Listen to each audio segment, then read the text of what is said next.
everybody. Camera's a little weird today. See, I don't know, when I do these videos, it looks really clear, but when I do like something on Instagram, like Instagram stories, it's all blurry. It's I don't know what's with the camera here on this phone. It's very odd. But anyway, I haven't done one of these in a long time. See if I can not drag it out too long.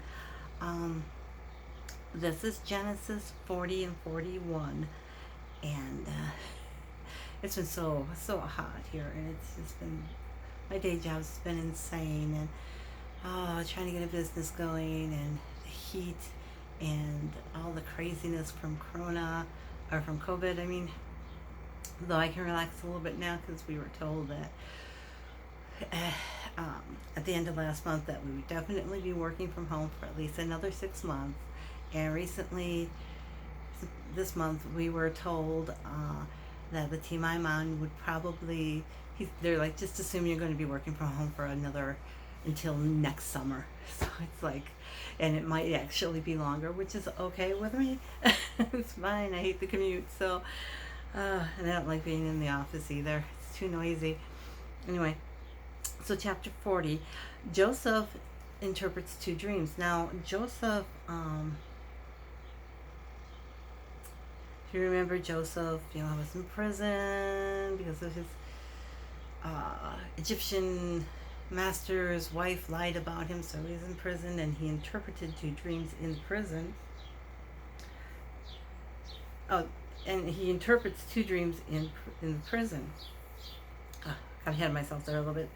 So two of the Pharaoh's servants, whatever you want to call them, a cupbearer and the head baker, got into trouble, so they got thrown into the jail. Since Joseph was such a great guy, and the head jailer, let him help deal with some of the prisoners, and so since these were important prisoners, Joseph got assigned to them, and each of these men had a dream, and the dreams were very similar but different, and nobody could interpret them. And Joseph's like, well, God really does the interpretation. Tell me your dreams, and I'll interpret them for you through God, or God will interpret them, give me the answers, and I'll tell you. And the cupbearer had a dream where he was crushing fruit into the Pharaoh's cup and handing it to the Pharaoh, and there's something about the number 3's in there. It's been a while since I read this. And Joseph was like, oh, in 3 days' time, the Pharaoh's going to bring you back to work for him, and you will once again be his cupbearer, and you will find favor with him. And the second man was the head baker, said he had a dream of something about a basket with bread on top, and these birds came and they ate the bread. And Joseph said, and again the number 3 came up, and Joseph said, in 3 days' time, you will be released from prison with the other one. Only thing is, the Pharaoh's going to order your execution. And in one translation of the Bible, it says you will hang, which didn't really make sense to me because of the birds. And in the other translation of the Bible, which is actually a little more correct, they said that he would be impaled, and the birds would peck his eyes out. Ew. But that kind of goes with the dream a lot better than the other translation. I think they were just trying to be nice. I don't know. And lo and behold, in 3 days after the dreams, he interpreted the dreams. It was the Pharaoh's birthday, so he was feeling, real magnanimous and magnanimous. Oh, I can't say the word now. He was feeling great, so he's like, yeah, release the 2 prisoners, and he let the cupbearer come back to his job, and he had the baker impaled on a stake. So Joseph had asked the cupbearer, if my dreams are interpretation come true, remember me. Well, the cupbearer really didn't. So 2 years later, now we're in chapter 41, 2 years later, Pharaoh had a dream. It never names the Pharaoh, so I don't know which Pharaoh it was, but The Pharaoh had a dream. Actually, had two dreams. Again, two dreams. He had one dream about these healthy cows and all they were eating and drinking food, and then really nasty, weak, gaunt, horrible cows were there, and they just got sicker and sicker. And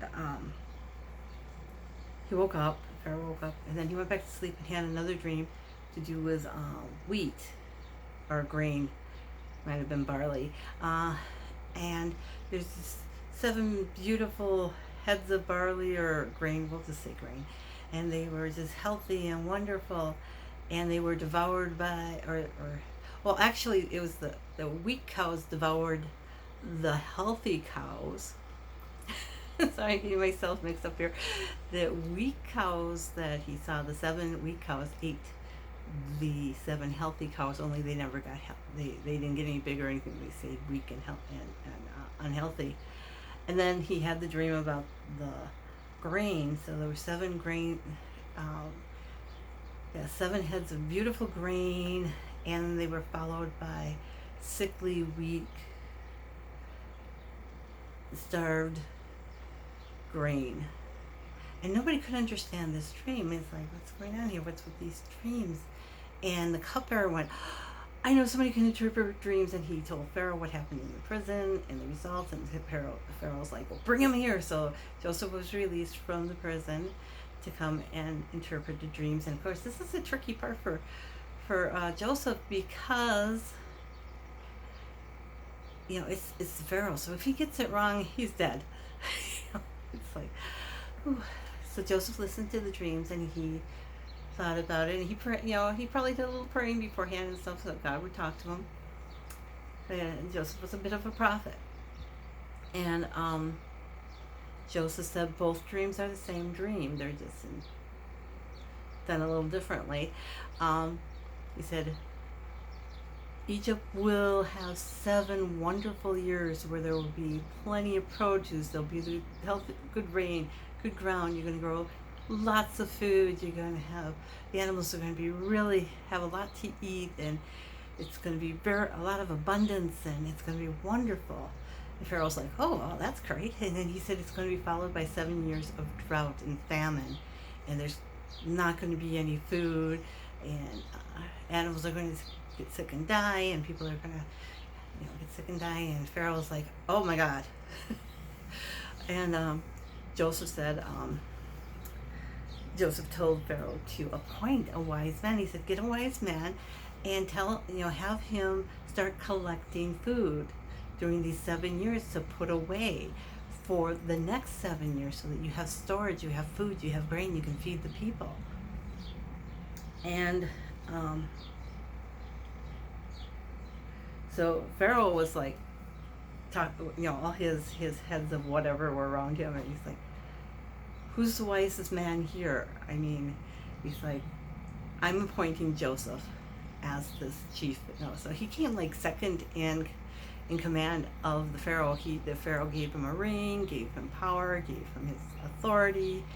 So Joseph went and he went all over Egypt, and he collected 1/5 of every harvest, 1/5 of the livestock that was born, and he stored this stuff. I don't know how he stored the livestock, but he kept the livestock there, and he did that over and over and over, so that there were storage houses. They had granaries and things like that built. So in all the cities and stuff, he had that all set up, and it was all stored. It was guards around. It was locked up, and when the famine hit, he was the one who was in control of releasing the food to make sure nobody starved.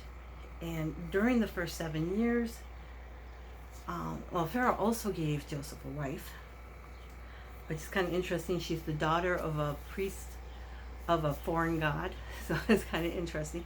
But he has 2 sons with her, Manasseh and Ephraim. And